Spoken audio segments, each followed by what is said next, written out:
Hello everyone, welcome back to BMS प्राण channel.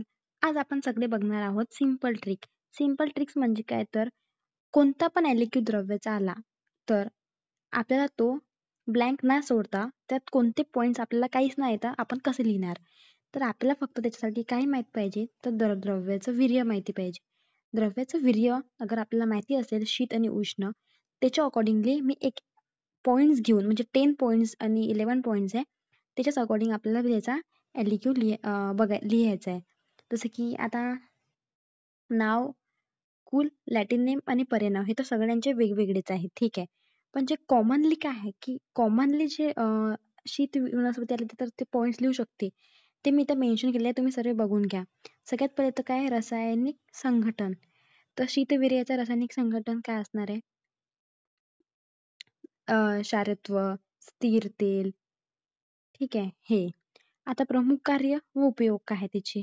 शीतवीर्य असले तर त्याचे प्रमुख कार्य व उपयोग काय असतात?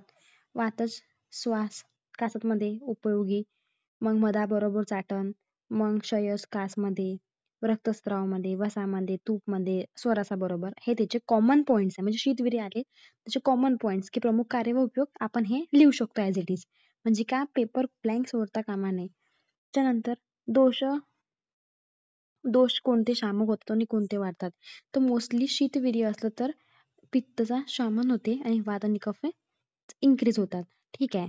स्थानीय कर्म बघून घ्या. स्थानीय कर्म शोथहर, वेदना स्थापन, वर्णशोधन, वर्णरोपण, दाह, कुष्ठ, विसर्प, लेपन, पित्त शिररोगात स्वरस तेलाने नस्य, दाह प्रशमन, शूल प्रशमन, ठीक आहे. क्वाथाने केस धुवावे. स्थानीय कर्म झाले त्याचे, ठीक आहे. आता अभ्यंतर कर्म म्हणजे इंटरनल स्रोतस मध्ये कर्म काय आहे? तर हे शीतवीर्याचे इंटरनल स्रोतस मध्ये पण एक काही कॉमन कार्य आहे ते हर शीत वनस्पतीमध्ये होतात मोस्टली. असं नाही एखादा एक्सेप्शन असते पण मोस्टली लिहू शकतो आपण पेपरमध्ये म्हणजे एलिक्यू आपला ब्लँक नाही जाणार. अन्न व पुरुष मध्ये काय होते? आता अभ्यंतर कर्म अन्न व पुरुष व स्रोतच असलं तर दीपन, पाचन आणि मदत. शीतवीर्याने पक्व मलाचे स्तंभन, आमपचन, अरुची, अतिस्तार, रक्त अतिस्तार, पित्त अतिसाराचा उपयुक्त. रसन रक्तामध्ये काय येणार? रक्तशुद्धी, रक्तशुद्धी, रक्तप्रसादन, रक्तस्तंभन, रक्तपित्तात उपयोगी. आता प्राण व स्रोतसमध्ये काय येणार? पित्त, श्वास व कासात उपयुक्त. शीतवीर्याने पित्ताचे शमन होऊन रक्ताचे रोपण होते. मांसमध्ये काय येणार? मांस समान गुणांना मांसाची वृद्धी करतो. मेद व स्रोतसमध्ये काय येणार? क्लेदन, पाचन करून मूत्राचे प्रमाण वाढवते. मज्जामध्ये काय येणार? वेदनास्थापन, ज्ञानेंद्रियांना शक्ती देणे व मज्जाचे शोषण करणे. तसेच शुक्रमध्ये तसेच बघून घ्या एकदा ज्वर, ठीक आहे. तर अभ्यंतर कर्म ॲज इट इज. शीतवीर्य आले तर याचे अभ्यंतर कर्म सगळ्यांचे कॉमनली लक्षात ठेवून घ्या. कोणते पण शीतवीर्य असलं तर हे त्याचे अभ्यंतर कर्म लिहायचे.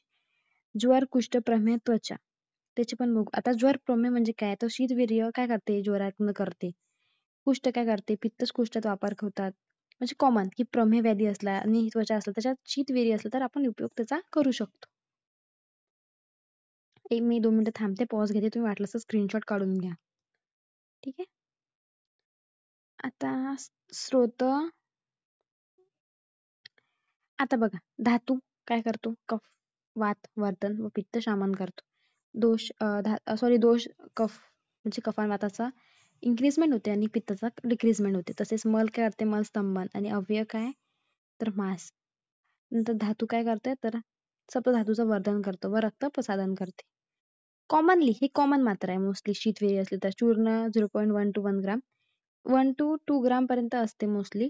स्वरस 10 to 20 ml, 30 ml पर्यंत पण असते. क्वाथ 10 to 25 ml, थेंब 1 to 2 ड्रॉप. आता आम्योकी प्रयोग बघून घ्या. हा आम्योकी प्रयोगमध्ये काही श्वास, कासामध्ये मध व त्रिकटू सोबत, कुष्ठावर लेप, शुक्रवर्धनासाठी घृतासोबत, स्तोतावर पुनर्नवा व सुंठी यांच्या काढ्यात, आम्लपित्तावर जावळ आम्लपित्तावर जावळ क्वाथ सोबत, ठीक आहे. जावळच आहे, हो जावळ. व्याधीमध्ये काय? शीत सोबत द्रव्य केशासोबत घ्यावी. कशासोबत घ्यावी? श्वास, कास, मधु व कटू. तर हे पॉइंट्स होते कॉमनली. आता आपण शीतवीर्याचं बघितलंय पूर्ण कॉमन्स पॉइंट. नेक्स्ट लेक्चर मी उष्णवीर्याचं टाकेल. ठीक आहे. थँक्यू.